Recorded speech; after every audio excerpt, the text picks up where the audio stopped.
Hey guys, what's up? It's me, Cross Studios here, and I'm here with a LEGO Kill Bill MOC, and today we have the Grave. Now this set would include two minifigures. It's small, and we actually included it with another MOC before, but we ended up deciding to make it its own little MOC instead, because I thought it would better suit the movie because it's a very iconic scene from the second movie, if you don't know. So we'll get straight into our characters first, and then we'll move into the model.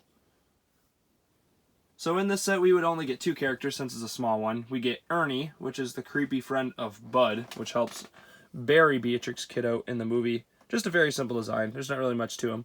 He's just kind of a creepy dude. And then we also get Beatrix Kiddo, which is the, obviously, protagonist of the Kill Bill series.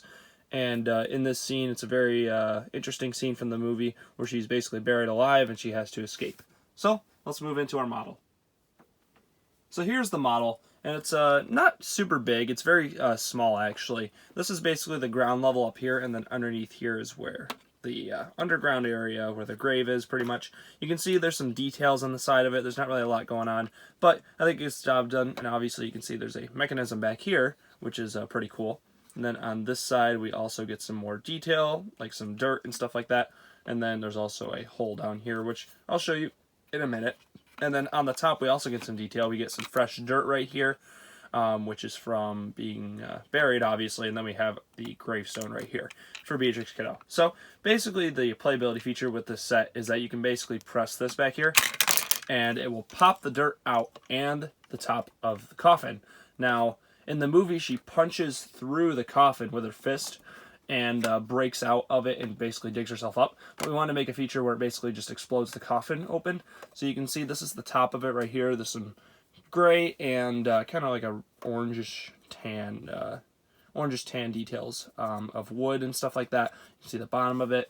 And you can see what these dirt pieces look like. They kind of just sit on top of each other. Either way you put it, it works. So they just kind of sit on top of there.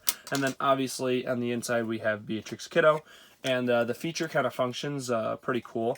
You could put the minifigure's legs on there, and there's a little function right here that you just basically press it, and it pops the character up. So if we put Beatrix right here, and basically put her flat down, put this on top of it, and that's kind of where this comes in right here.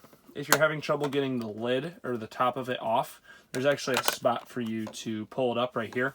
Basically, you can kind of stick your finger in there and kind of pry it out, and it's a lot easier to get it out that way. But I'll show you how the feature works one more time. Basically, you just put the dirt layer on top of this. It's very simple.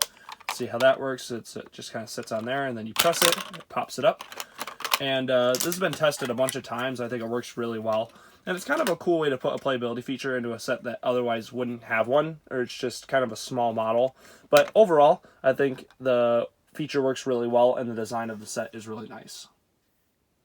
Alright guys, so that's going to do it for this MOC. I think it's a really cool MOC, honestly. It's one of my favorite small MOCs that I've made. It's just something unique and interesting that we haven't seen yet. Just adding a playability feature as the function of the set. Like, the whole set is based off of the playability function, which doesn't necessarily happen all the time. Most of the time we make a model, and the model is the focus of the set. While in this set, I feel like the focus of it is a playability feature and recreating a really cool scene from an awesome movie. So tell me what you think in the comments down below of this MOC. I know it's a small one, and we were going to include it with Bud's Camper, but I thought it would be way cooler as something by itself, and it needed its own separate video on. So tell me what you think in the comments below. I hope you enjoyed, and I hope to see you all soon. Thanks for watching.